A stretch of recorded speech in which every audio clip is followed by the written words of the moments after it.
Sir, is it visible? Yeah. Okay, thank you. Yes. Okay, so the introduction of Third Buddhist Council is the Third Buddhist Council took place about 236 years after the Buddha's passing, that is C250 C BCE. It was held at Ashokarama in Patliputra. You can Royal include patronage. the camera also, no? The what? Camera on. Okay, let me switch on my video. Uh, okay, sir. Yeah. Continue. Okay, thank you.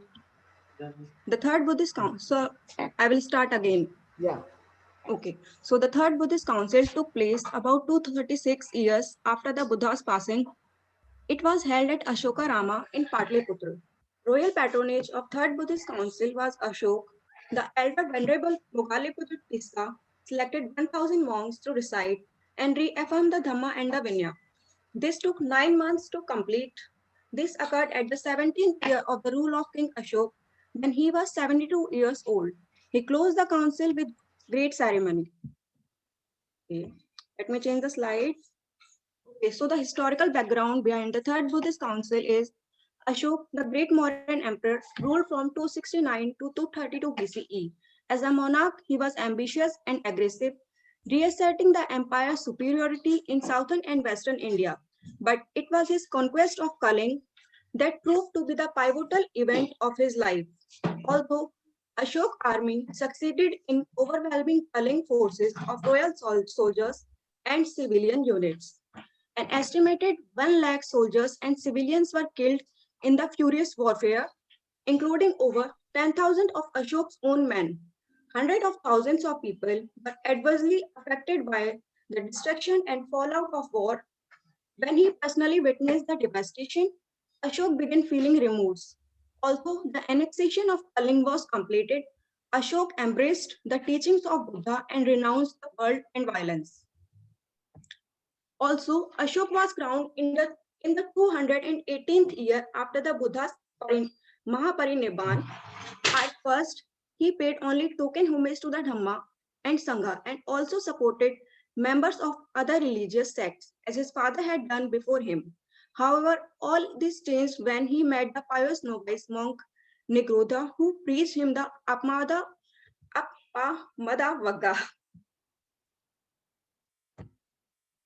Ashok used his vast wealth to build countless stupas, temples, and viharas.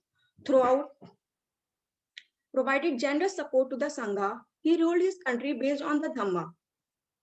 One second.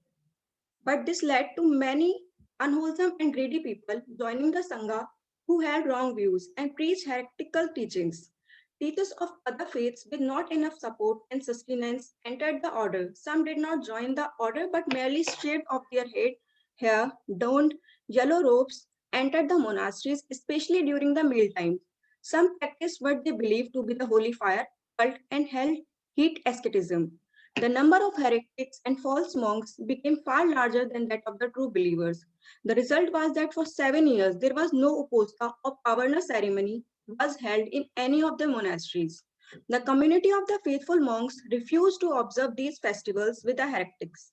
When King Ashok became aware of this, he tried to help settle the matter by letting Ashokarama be the venue for the council and authority disputed several theras. The king's brother is to quickly put a stop to this. King Ashok was greatly disturbed by this act as he was uncertain who was guilty of this grievous act.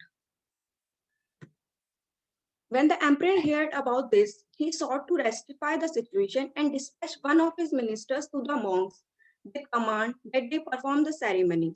However, the emperor had given the ministers no specific orders as to what means were to be used to carry out his command. The monks refused to pay and hold the ceremony in the company of their false and thieving companions. He discussed the matter with Thera Mogaliputra Tissa, and he proposed that the heretical monks be expelled from the order and a third Buddhist council be convened immediately. Proceedings of the council. In the 17th year of his reign, King Ashok convoked an assembly of the whole community of the bhikkhus. He called the bhikkhus of several persuasions to his presence and asked them expound the teachings of the Blessed One, that is the Buddha. Then they set forth their misguided beliefs such as the doctrine of eternal soul and so on. These heretical monks, numbering 60,000, were expelled from the Sangha, from the brotherhood by the king. He therefore interrogated the true believers about the doctrine taught by the lesser one, and they answered that it was Vibhajivada. When the Thera corroborated the truth of this answer, the king made the request that the brotherhood should hold the Uposta ceremony so that the whole community might be purified of the evil elements. Now the result of the third Buddhist council. There are so many results, so let me discuss one by one. First, the Theravada teaching considered orthodox. Second, the Ashoka's schism pillar edict engraved in the 21st year of the rule was erected to put an end to the disruptive elements. This is the picture of the Ashokan pillar, which threatened the orthodox school of the time. Kathavattu refuted non-Theravadan doctrines. In short, the fifth book of the Abhidhamma Pitak, called Kathavattu, was compiled to examine and refute the heretical teachings. At the council, Venerable Mogaliputra Tissa averted all bases of heresy that had arisen and that might arise in the future into 500 orthodox statements and 500 unorthodox statements into Kathavattu. He remained a faithful and innovative interpreter of early Buddhism when he put together this book, which became the fifth text among the 7 books of Abhidhamma. Kathavattu refuted the doctrines of non-Theravada and put an end to the unorthodox views. The points of controversy were refuted according to that is first, the Pali canonical order, second, subject of discourse, third, dissentient schools. Under the canonical order, there were 23 books covering topics like existence of personal entity, knowledge, doubt of arhants, power, emancipation, salvation, classification of things, diverse destinies, present, past, and future, cessation, mental consciousness.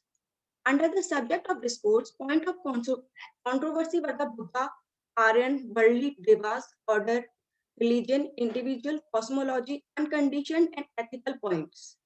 Under the dissentient school, the point of controversy were discussed over the non-Theravada views of the other 17 schools like the Mahasanghikas, Vajraputikas, Sammityas, Sarvastivadiyas, Vadins, Mahishashak, Kashyapikas, etc. But in the history of Buddhism, the third Buddhist council have a different level of importance. So let me discuss the importance of the third Buddhist council. And here is a map of the spread of Buddhism during the reign of Ashoka. And that is one of the most important achievement of third Buddhist council. The most significant achievement of this council was the sending of missionary monks to 9 different regions around India to spread Buddhism. Theras were sent to the neighboring countries to spread the Dhamma. Each delegation had 5 monks. A community of 5 is competent to perform ordination and most Sangha Kama. Sangha Kama. Sir, I'm little nervous in Pali words. I'm not good in Pali words. I'm sorry if I pronounce it wrong. Okay. Sorry. He sent his missionaries to the following places: Kashmir, Mahisamdala, Mysore by Mahadev, Vanavasi, that is in Tamil Nadu. Rakhita was sent to Vanavasi. Mahadhamma Rakhita was sent to Maharashtra, the Maharata, and the present day Maharashtra. Machima sent to Himawat, that is in Nepal. Swarnabhumi, that is a Thailand and Myanmar. Sona and Uttara was there, and Lankadeep, that is Sri Lanka. Mahindra was sent there. Then Aprantaka, that is in Gujarat and Sindh. Yonak Dhamma Rakhita was sent there. Okay, so the conclusion. Let me conclude my topic. So the most important and successful mission was to Sri Lanka. It was led by King Ashoka's own son, Venerable Mahinda, who converted the Sri Lankan king and eventually all his subjects to Buddhism. The Tipitaka was also brought over and eventually compiled into writing in Sri Lanka about 300 years later. So here my topic ends. Namo Buddhaya. Thank you, sir.